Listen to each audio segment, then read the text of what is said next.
98 FM Purnama Sidi Wonosobo. Assalamualaikum warahmatullahi wabarakatuh. Selamat sore pendengar Radio Purnama Sidi dimanapun Anda berada. Dari Jalan Pangeran Ponorogo nomor 1A Wonosobo, 98 FM Purnama Sidi mencerahkan inspiratif. Ya, kembali hadir sajian talk show kesehatan spesial bersama dengan Rumah Sakit PKU Muhammadiyah Wonosobo. Dan pada kesempatan kali ini dia sudah bersama dengan narasumber kita, yaitu bersama dengan Dr. Ivan Jazid Adam. Selamat sore dokter. Selamat sore Mbak Dia. Oke, selamat sore. Saya dokter. Alhamdulillah sehat. Alhamdulillah sehat selalu ya dokter ya. Oke, nah jadi kita perkenalan terlebih dahulu. Dokter Ivan merupakan salah satu dokter umum di Rumah Sakit PKU Muhammadiyah Wonosobo. Ya, kabar baik hari ini tugas atau tidak nih dok? Ini kebetulan hari ini saat libur ya. Alhamdulillah, jadi bisa bertugas di Radio Purnama Sidi nih. Ya, buat pendengar Radio Purnama Sidi dimanapun Anda berada, spesial perjumpaan kita pada kesempatan kali ini bersama dengan Dr. Ivan. Dia mau tanya-tanya nih, spesialnya talk show bersama dengan pimpinan bersama dengan Rumah Sakit PKU Muhammadiyah Wonosobo. Nah, jadi biasanya nih dokter, kalau talk show kesehatan kita juga ada bersama dengan pimpinan daerah Aisyah gitu. Jadi kayak masih agak ke bawah nih kayak sama ibu-ibu Aisyah. Iya. Oke, buat pendengar Radio Purnama Sidi dimanapun Anda berada, spesial talk show di hari ini kita akan membahas mengenai dalam rangka memperingati Hari Ginjal ya dokter ya. Ya, nah untuk Hari Ginjal ini tersendiri itu di tanggal-tanggal berapa sih dok? Ya, Hari Ginjal ini sudah lewat ya. Sebelumnya awal bulan ini. Awal bulan ini dirayakan di seluruh dunia, diperingati seluruh dunia ya. Jadi Hari Ginjal ini penting buat semuanya. Jadi bagaimana tema hari ini tahun ini adalah mempersiapkan dengan hal yang terduga dan memperhatikan mengkoordinasi yang sudah rentan. Jadi kompleks sekali untuk perawatannya, untuk dukungannya gitu. Oke. Karena memang ginjal itu merupakan salah satu organ tubuh yang penting sekali fungsinya ya dokter ya bagi tubuh. Jadi kalau ada masalah ataupun mungkin ya sahabat Purnama Sidi pernah tahu ya ada beberapa penyakit juga, ada gagal ginjal dan lain sebagainya. Nah, untuk itu nih kita mumpung berkesempatan bersama dengan Dr. Ivan, kita akan bincang-bincang nih mengenai ginjal terkait dengan spesialnya di memperingati Hari Ginjal. Oke. Ya nih dokter, sebelumnya ya terkait ginjal, nah barangkali nih pendengar Radio Purnama Sidi ada yang belum tahu nih apa sih itu fungsi ginjal bagi tubuh. Nah mungkin bisa disampaikan dokter. Baik.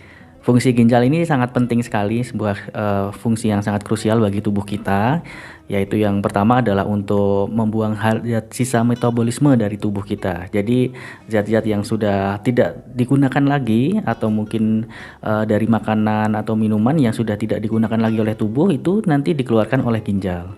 Selain itu, ginjal juga berfungsi untuk mengatur keseimbangan cairan tubuh dengan cara pengeluaran urin ya. Jadi intake minuman yang masuk ke dalam tubuh kita itu nanti dikeluarkan lewat urin. Nah, di situ keseimbangannya diatur oleh ginjal. Selain itu juga ginjal berfungsi untuk mengatur keseimbangan elektrolit. Jadi seperti kalium, natrium ini fungsinya jika kelebihan di tubuh juga tidak bagus, oleh karena itu dibuang oleh ginjal. Dan masih banyak lagi seperti mengatur tekanan darah. Ternyata tekanan darah ini fungsinya dikendalikan oleh ginjal ya. Kemudian membentuk sel darah merah ya. Jadi ginjal itu melepaskan hormon-hormon, di mana hormon itu berfungsi untuk membentuk sel darah merah dari tubuh kita. Waduh, fungsinya ternyata banyak sekali ya dokter. Betul, ya. Iya. Nah, jadi kalau dari fungsi tadi nih dok, kadang kan kita juga menjumpai ya ada beberapa orang yang memang memiliki masalah pada ginjal.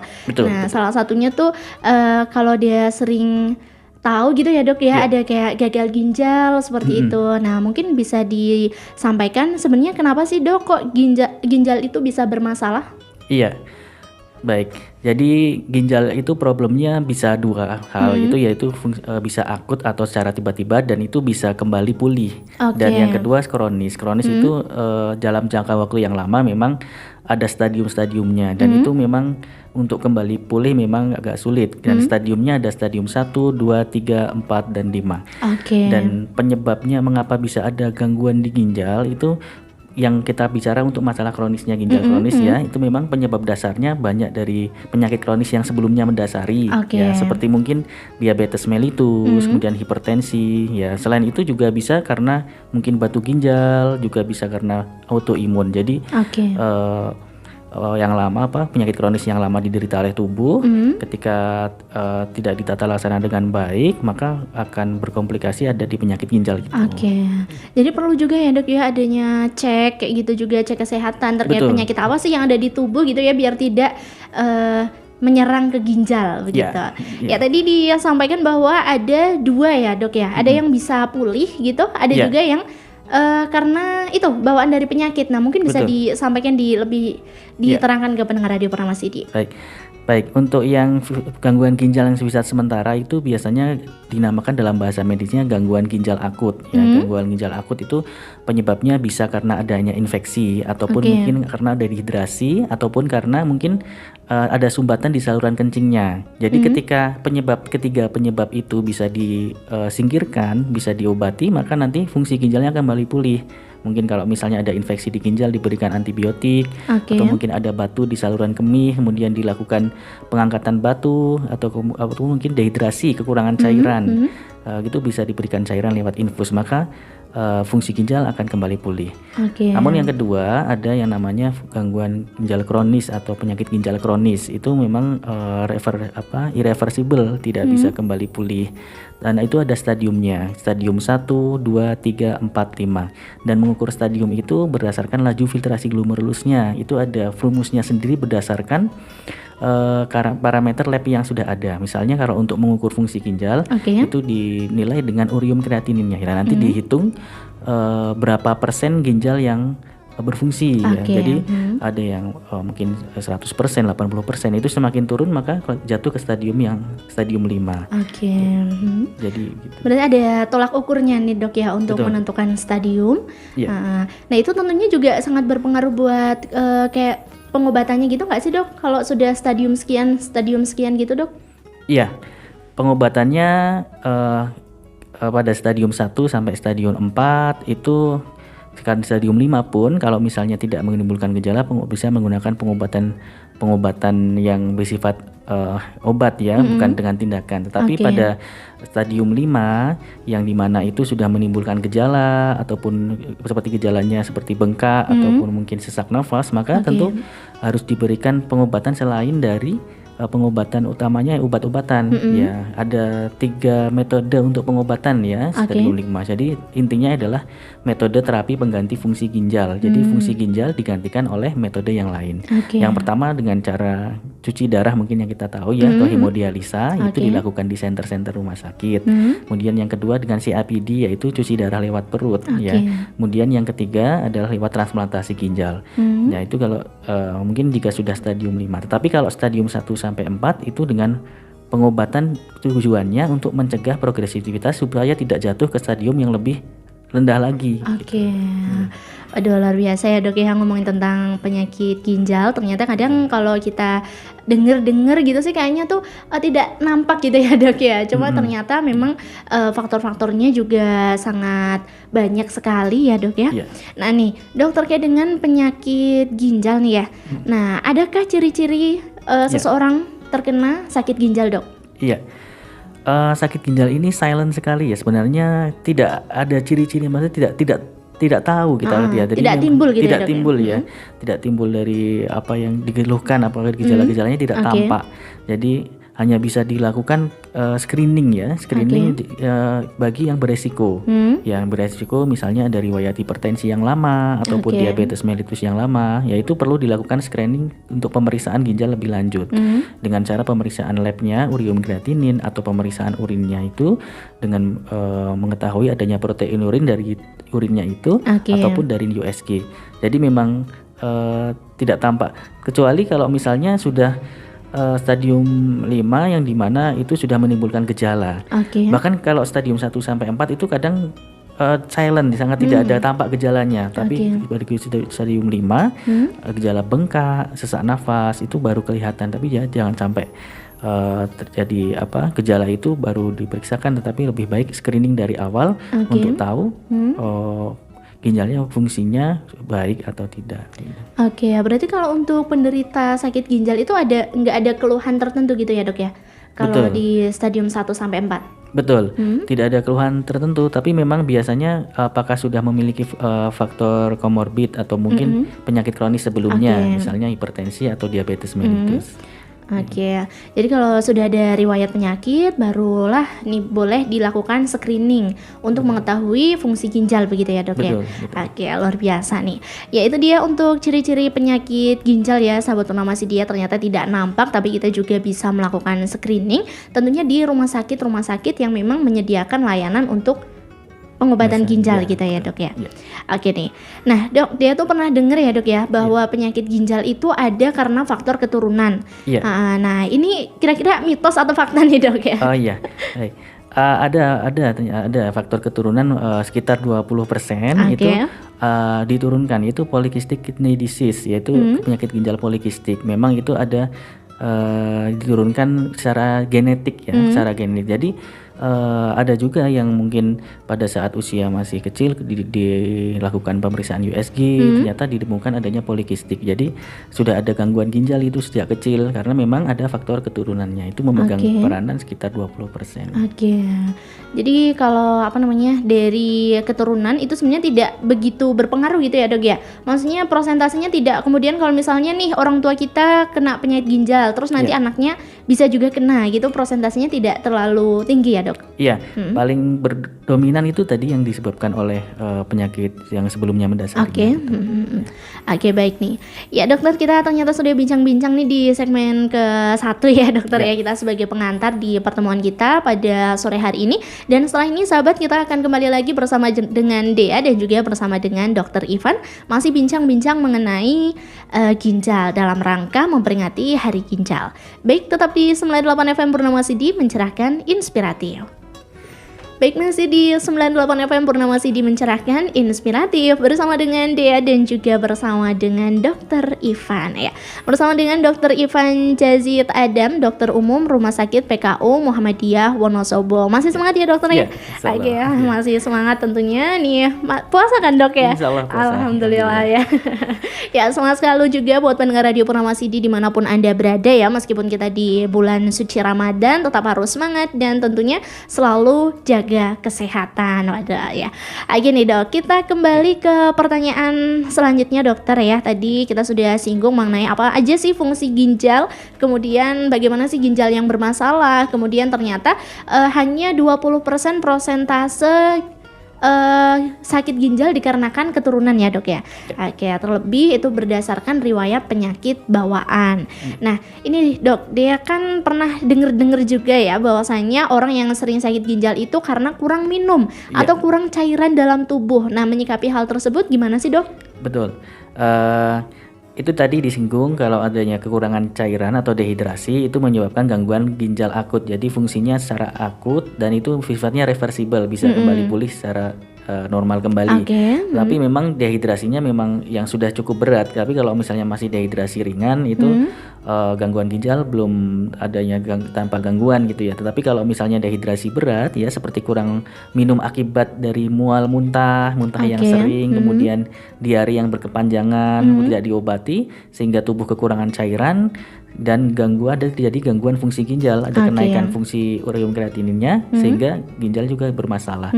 Nah, itu sifatnya sementara. Ketika sudah ditangani, cairannya sudah diberikan seperti sedia kala, maka Oke. ginjal akan kembali pulih seperti semula. Jadi Oke. memang karena cairannya yang kurang itu cukup berat ya, cukup berat bagi tubuh sehingga menimbulkan gangguan fungsi ginjal. Oke, nah untuk kebutuhan cairan normal pada seseorang tuh sebenarnya takarannya tuh berapa sih dok? Ya, baik, untuk normal orang yaitu sehari 2 liter ya. Tentunya itu dari tidak hanya dari air minum saja, Oke. tapi dari yang lain, makanan yang lain juga sup gitu, buah-buahan itu kan juga mengandung air ya. Itu Oke. bisa termasuk include dalam 2 liter itu. Jadi Oke.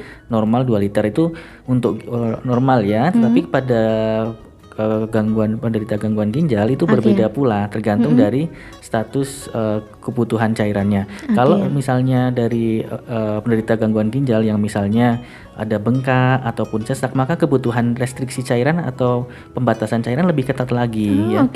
Nah, kemudian mungkin jika pipisnya sudah tidak lancar itu mungkin kebutuhan cairan lebih kurang lagi. Tetapi bagi yang penderita gangguan ginjal yang misalnya tidak sesak, kemudian tidak ada bengkak, pipisnya kencingnya masih banyak, tentunya kebutuhan cairannya bisa dimodifikasi, bisa lebih banyak lagi, tidak masalah, karena memang tidak ada penimbunan cairan di tubuh. Kalau misalnya terlalu banyak cairan, maka akan menimbulkan sesak gitu. Berarti ini untuk kebutuhan cairan ini juga bagi sahabat Purnama CD yang masih sehat-sehat ini bisa 2 liter per hari gitu ya dokter ya? Minimal 2 liter. Minimal 2 liter. Adapun jika memang sudah ada riwayat sakit ginjal, maka ada batasan-batasan tertentu. Betul. Nah, ini untuk yang menentukan ini dari dokter tentunya dok ya? Iya. Iya. Sebelumnya dilakukan pemeriksaan terlebih dahulu ya. Apakah memang ada kelebihan cairan di tubuh, karena kelebihan cairan tubuh itu manifestasinya bisa terjadi di sekitar kulit, itu ada bengkak, ataupun mungkin jika kelebihan cairannya ada di paru-paru maka akan menimbulkan sesak. Nah itu nanti dinilai dulu, diperiksa oleh dokter dulu seberapa banyak pembatasan cairan yang diberikan gitu. Ya baik dokter, tadi kan kita sudah sedikit menyinggung ya ada beberapa cara untuk pemeriksaan sakit ginjal. Nah mungkin kita bisa lebih share lagi ke pendengar Radio Purnama CD. Apa aja sih dok, dengan cara bagaimana sih ginjal itu bisa terdeteksi, dan kemudian untuk pemeriksaannya tuh biasanya bagaimana saja? Ya, untuk pemeriksaan ginjal, screening kesehatan ginjal biasanya harus dilakukan di medical check up dulu, karena memang saat ini kan memang pada penderita tidak ada keluhan sama sekali ya, tapi memang perlu medical check up. Di mana medical check up itu diperiksa labnya, termasuk darah rutin, termasuk fungsi ginjal itu urium dan kreatinin. Jika perlu maka pemeriksaan dengan urin ya, urin untuk mengetahui adanya proteinuria atau tidak. Untuk pemeriksaan selanjutnya bisa digunakan juga dengan menggunakan pemeriksaan USG. Pemeriksaan USG itu lebih spesifik untuk mengetahui apakah ada gangguan di ginjal atau tidak. Mungkin bisa mengetahui adanya batu di ginjal atau tidak. Nah itu dengan cara tadi dirangkum dalam medical check up. Jadi ada beberapa cara gitu ya dok ya untuk bisa mengetahui apakah kita tuh sakit ginjal atau enggak sih, apakah ginjal kita sehat atau tidak, begitu. Ya nih lanjut ya dokter ya untuk pertanyaan selanjutnya nih dok ya. Nah untuk terkait dengan faktor apa saja sih dok ya, tadi kan sempat disinggung bahwasannya ada kenaikan atau turunnya ureum kreatinin ya. Nah itu sebenarnya tuh faktornya apa saja sih dok, kok bisa naik turun gitu? Ureum kreatinin ini memang naik turun pada khususnya pada gangguan ginjal, penderita gangguan ginjal itu memang bisa naik turun. Itu disebabkan banyak hal ya, misalnya dari hipertensinya yang mungkin masih tinggi ya, tekanan darahnya masih tinggi, ataupun mungkin dari diabetesnya atau gula darahnya masih tinggi, atau juga mungkin konsumsi protein yang berlebihan. Konsumsi protein yang berlebihan itu akan mengakibatkan ureum kreatinin naik. Jika pada gangguan ginjal yang sudah melakukan hemodialisis, mungkin kadar ureum kreatinin ini bisa naik kalau misalnya tidak dilakukan hemodialisis atau tidak masuk melakukan hemodialisis, ataupun juga pada saat hemodialisis ada kendala gitu ya, mungkin akan menyebabkan ureum kreatininnya jadi naik. Nah untuk kalau naik gitu biasanya gejala yang muncul apa dok? Jika naik tidak terlalu banyak itu tidak ada masalah ya. Tapi jika memang sudah naiknya terlalu banyak, itu memang akan menimbulkan gejala seperti bisa sesak.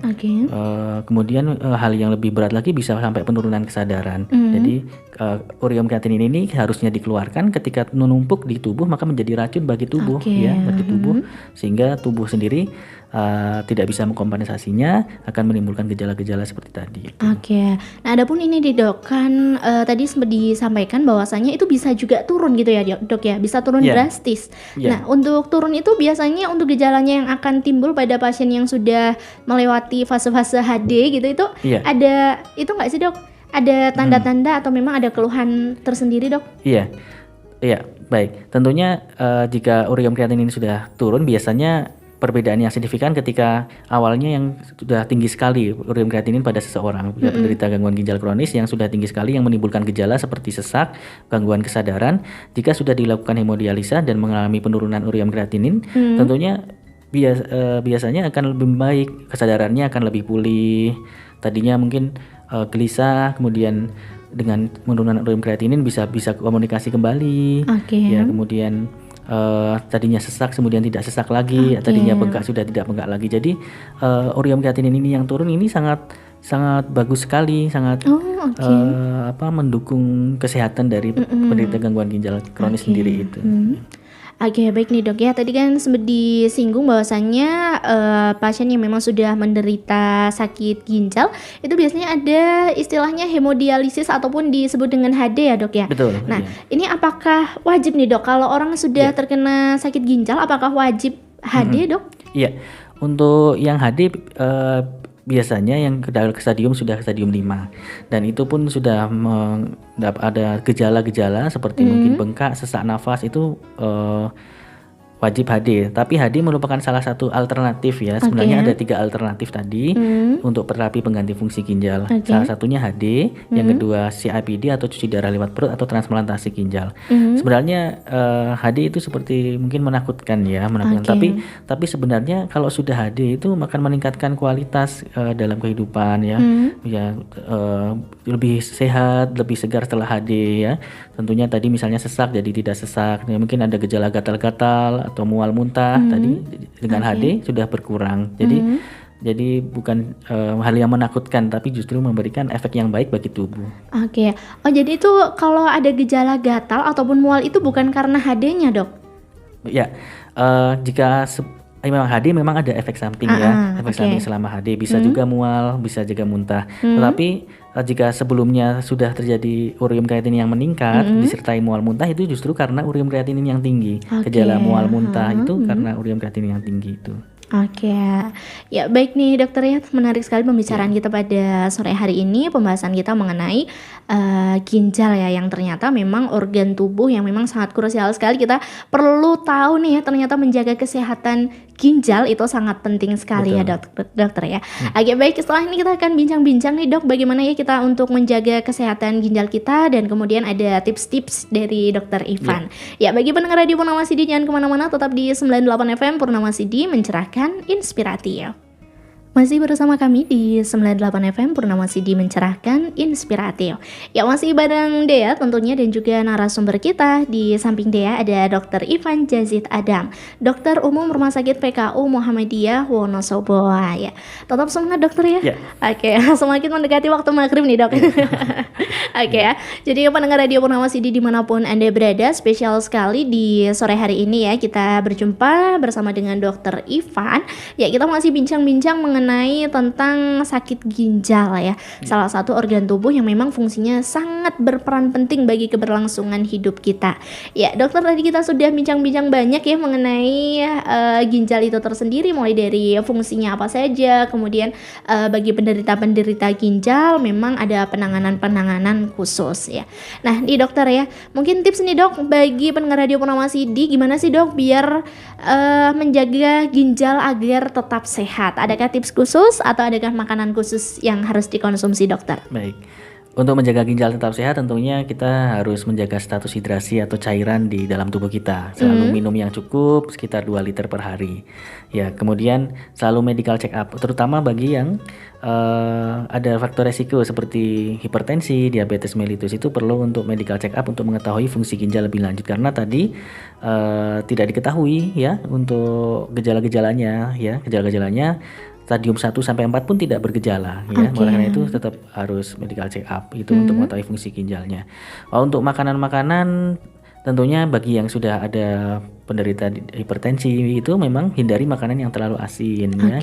Terlalu asin, daging kambing dan makanan yang lainnya yang memicu hipertensi ya, tekanan darah tinggi, ataupun yang penyakit gula ya. Penyakit gula menghindari makanan yang terlalu manis ya, yang bisa memicu kadar gula darahnya menjadi tinggi ya.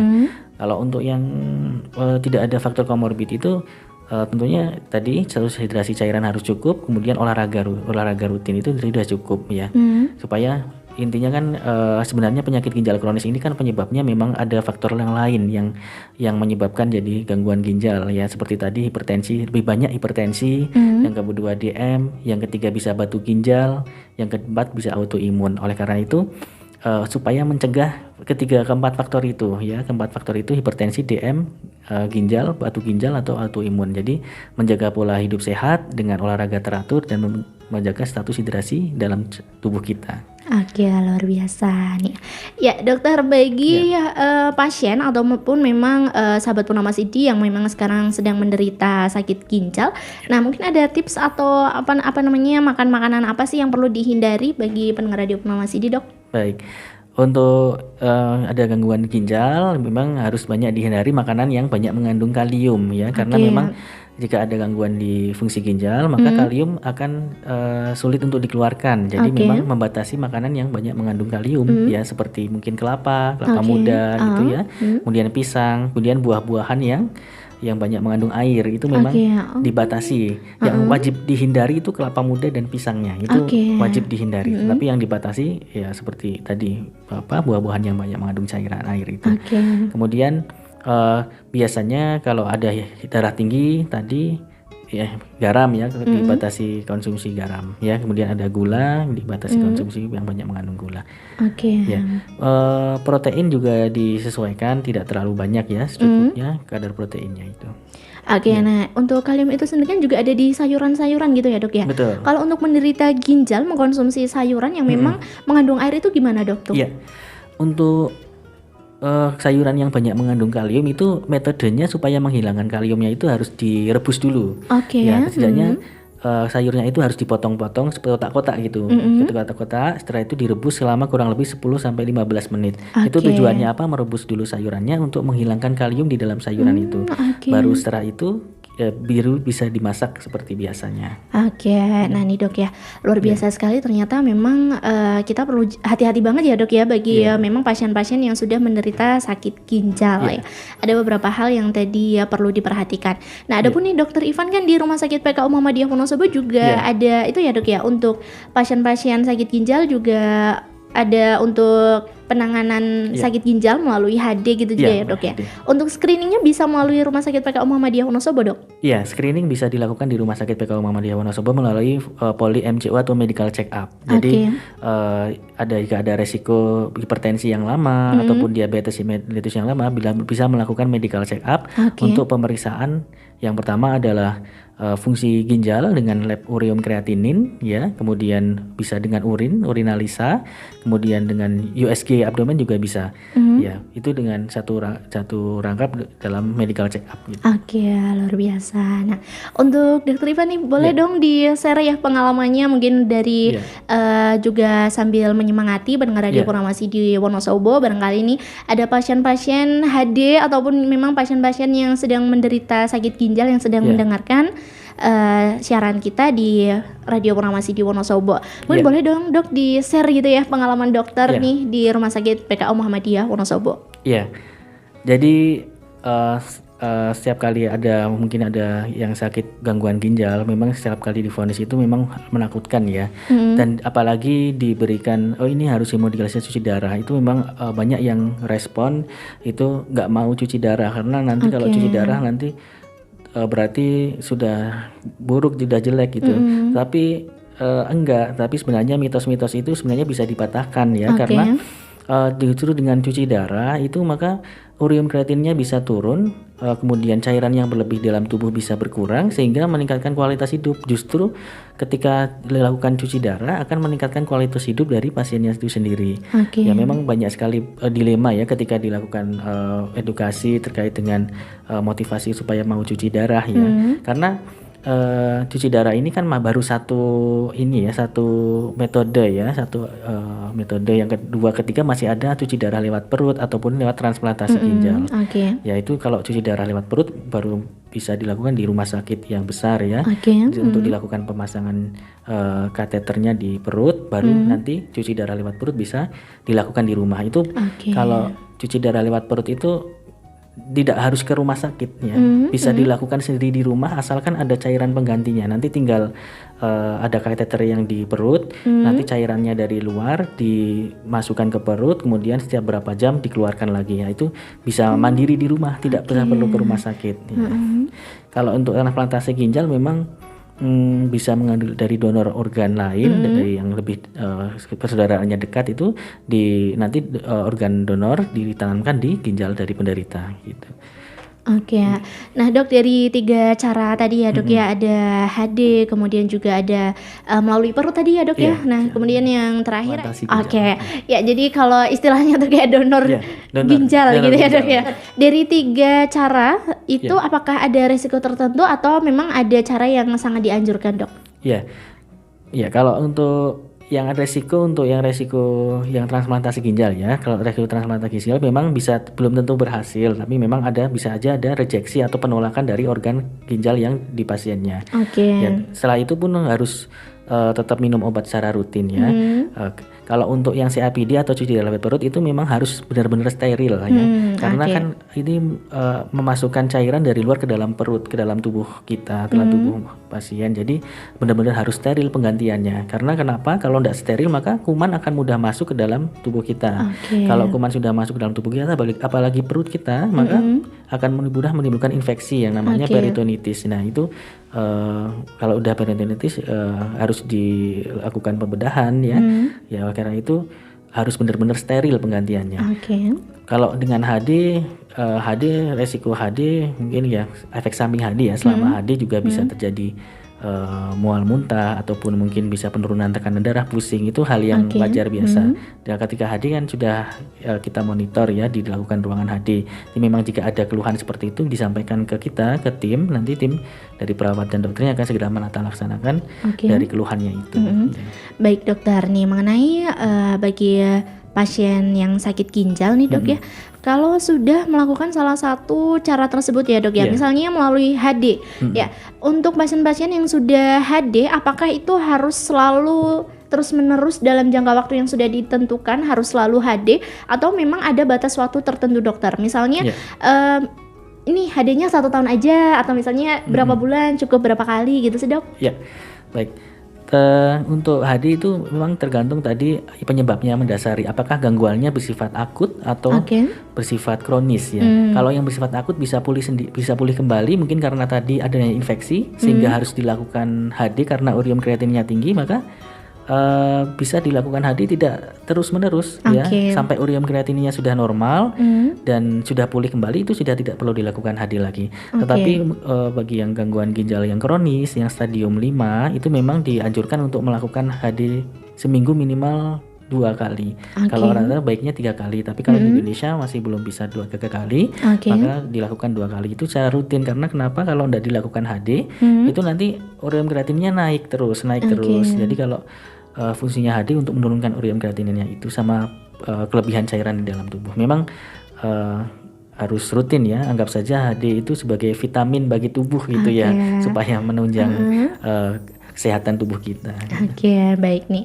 Ya dokter, itu tadi bincang-bincang kita mengenai sakit ginjal ya dok ya. Siapa sih yang nggak pengen sehat gitu ya dok ya? Pasti tentunya pengen sekali sehat, dan juga yang sakit juga pasti pengennya lekas pulih ya dok ya. Ya mungkin dokter Ivan ada pesan ataupun juga hal-hal yang mau disampaikan ke pendengar Radio Purnama CD, baik pendengar yang sehat pada saat ini ataupun juga bagi penderita sakit ginjal. Ya, untuk kita sehat tetap harus menjaga pola makan ya, hindari makanan cepat saji, banyak minum air putih, banyak makan sayur ya, tentunya olahraga rutin. Juga yang paling penting itu screening karena screening itu penting untuk mengetahui fungsi ginjal kita, apalagi mungkin bagi yang ada keluhan hipertensi ataupun diabetes mellitus, boleh sekali-kali untuk memeriksa fungsi ginjalnya untuk mengetahui beberapa baik dari ginjal kita, sehingga kalau sudah ketahuan ginjal kita seperti apa, fungsinya seberapa banyak, maka sudah bisa kita monitor, kita bisa beri obat supaya tidak berlanjut ke stadium yang lebih berat lagi gitu. Oke. Jadi kita tidak perlu sampai cuci darah, nanti cukup dengan pengobatan aja asalkan tidak sampai stadium 5. Oke, luar biasa. Terima kasih banyak Iya. Dokter Ivan ya atas perjumpaan kita pada sore hari ini ya Dok ya. Nah tadi nih Dok, dia masih mau tanya lagi nih Dok ya, satu lagi terkait dengan mitos dan juga fakta bagi penderita sakit ginjal Dok. Iya. Nah kadang ini kan ada ya Dok ya yang sangat meresahkan gitu lah, karena ada beberapa orang yang resah karena dari efek dari HD itu biasanya tuh kayak ada warna kulit jadi lebih gelap gitu ya Dok ya. Kemudian takut gitu karena darah harus dikeluar masukkan secara berkala kayak gitu kan melalui mesin tertentu mungkin. Nah itu mungkin dokter bisa memberikan motivasi ataupun juga bisa dijawab apakah tadi adanya perubahan warna kulit itu memang karena faktor dari HD atau gimana nih Dok? Iya, baik. Misalnya pengalaman saya ya di rumah sakit, tidak selalu, ternyata Oke. tidak selalu yang HD itu warna kulitnya berubah. Oke. Bahkan yang sudah bertahun-tahun, 3 tahun, 4 tahun, warna kulitnya masih sama. Yang kemarin masih muda itu sekitar 38 tahun itu masih putih, tidak ada perubahan warna kulit sama sekali. Oke. Itu tidak berpengaruh bagi kulitnya.